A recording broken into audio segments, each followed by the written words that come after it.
I'm not sure if Zenless Soul Zero is where it needs to be when it comes to hype and the coverage is going to. Because I like what I see. I mean, it's Hoyoverse, right? It's Hoyoverse. They know what they're doing. They're selling the fantasy. They know exactly how to animate characters. They know how to make models. They know how to make beautiful gameplay, soundtrack, personality, voice acting. They know. I mean, damn. They know what they're doing. Like, it's a bit shameless how well they are at their craft. But that being said, there's one thing that's concerning about Zenless Zone Zero that I have to mention for people who don't understand why everybody's a little bit on the fence with this game, right? First and foremost, I started with Hoyoverse when they were MiHoYo, right? That's why I always say their name, because that's how I know them. When they were like Otaku Tech Saves the World. It was with Honkai Impact the Third. I played that game religiously, right? It was when the first incarnation of Yae Miko came out, when she had the ice blade. I even got the ice blade. Fantastic. I loved it. I thought she was OP. And I kept playing that game for years. I dropped off a year before Genshin Impact because I had an inclination. I didn't know, but I had an inclination of what they were going to do with this game. Right? It was going to be the same as the phone game, except you just walk around and kill everything all the time. I was right.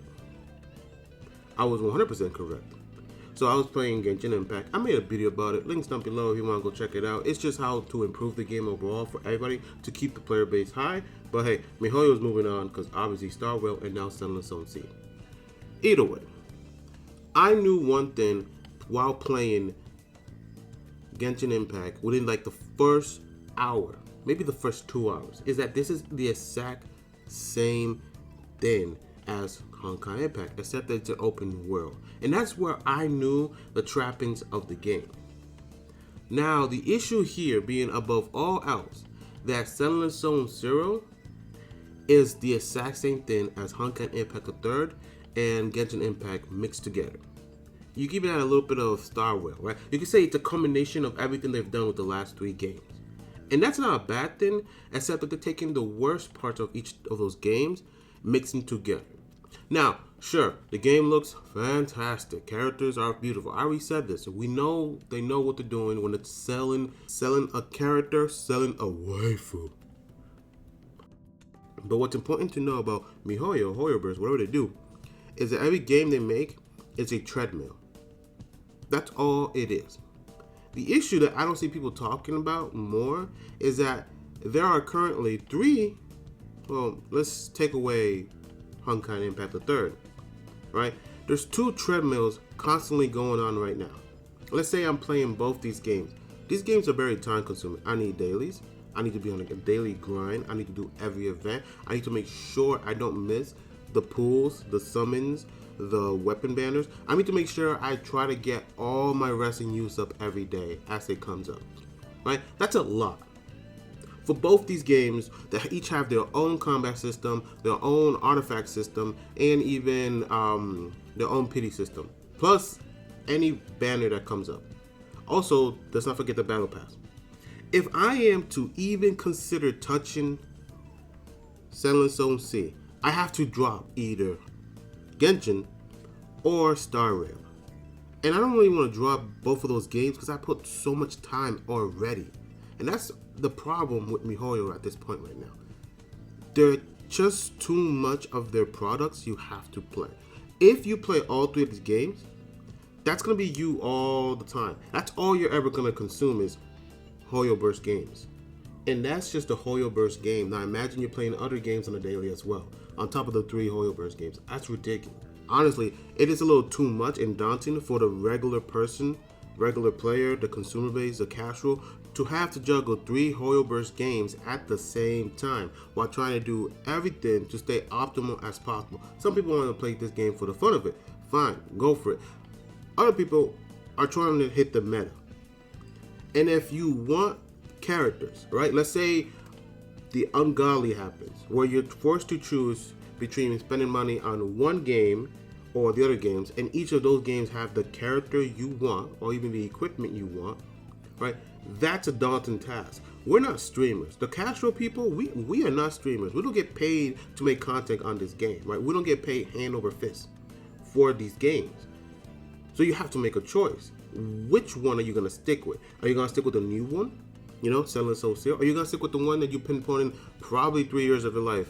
You know, Genshin Impact. Or did you finally start getting decent at Star Rail? So you're going to stick with that one. Like, that's the choice that now Hoyer players are forced to make when it comes to where they put their time and resource. We're not rich. We're not absolutely rich.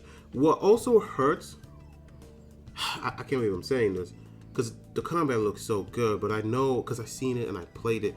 What also hurts Zenless Zone Zero is that the combat, though it looks flashy, though it looks beautiful, though it looks very stylized, it's essentially Honkai Impact. That's the whole combat style. I know, I seen it, I legitly played it in Honkai Impact. I'm gonna be real with you. God damn, their animations are so cool. I'm just gonna put it up on the screen right now. Look at it. Their animations are beautiful. They look so damn good, right? This ain't my footage.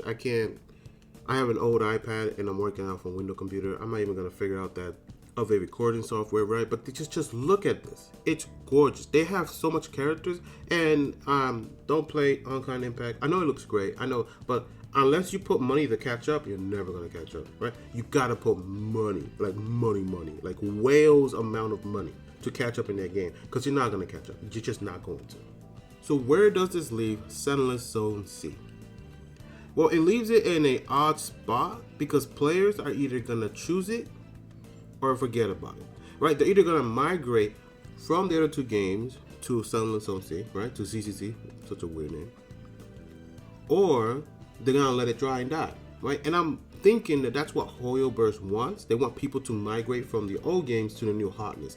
I don't know if that's gonna pan out as well as they want it to, because in case you didn't know, 5 artifacts in Genshin Impact takes forever to have at least 4 to 3 that are really, really good for a character. Zenless Zone C needs you to get 6. So you can have 2, 2, 2, right? 2, 4, or maybe 4, 1. If you play, you know what I'm trying to say. That's going to be a lot of daily grinding for one character. And now you're going to have 3 plus the rest you find, right? Because you're going to have your team. Secondly, there are 3 banners. We don't count the regular banner because obviously it's just a regular banner. But there are 3 banners, right? We got the weapon, the character, and like the weird little a support banner. That's what I call it, right? It's like anything support banner. If you play Honkai Impact, you know exactly what I'm talking about when they have the little fairies with them. Yeah, now Zenless Zone C has 3 main banners you're gonna want to roll for. So that's another stuff you have to add and pay for, because you're not gonna ever get enough in-game currency, I don't know what's called in Zenless Zone C, to actually roll on all 3 banners. You're just not. You barely have enough to roll on 2 banners in Genshin Impact and Star Rail. You barely have enough. Imagine now you have 3. So that's just an added layer of mountains and mountains of grinds you have to do, or you just pay for it. And lastly, I would say I think, but I really know that Zenless Zone C is whale bait. And I think that's the point of it. If you're agonizing between playing Zenless Zone C or sticking to Star Rail or just Genshin Impact, by all means stick to the other 2 games where you have a lot of time, a team build up and all that stuff, and play Star Rail on the side, but don't make it your main squeeze. Don't make it your main game. I know it's tempting. I know it is tempting because it's the new hotness. The characters look beautiful.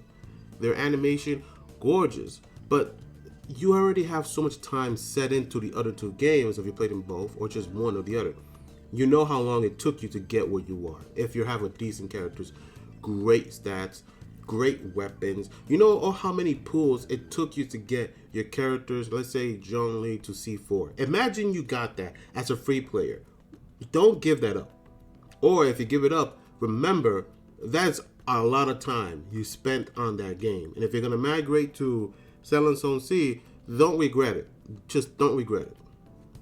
Anyways, this has been Definitely Not Bots. Let me know what you think down in the comments down below. How do you feel about it? Am I talking prematurely? Like I know how the system's gonna go. Maybe my personal experience with Honkai Impact the Third ruined it for me. But like I see it. I understand how this goes. No one has the time to play all these games. Listen, if you got a battle pass in any other game,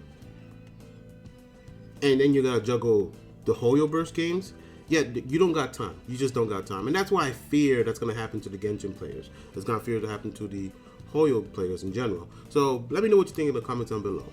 But if you like the video, give me a thumbs up. If you like the video, give me a thumbs down. But whatever you do, make sure you have a great day on purpose. And I'll catch you on the next one.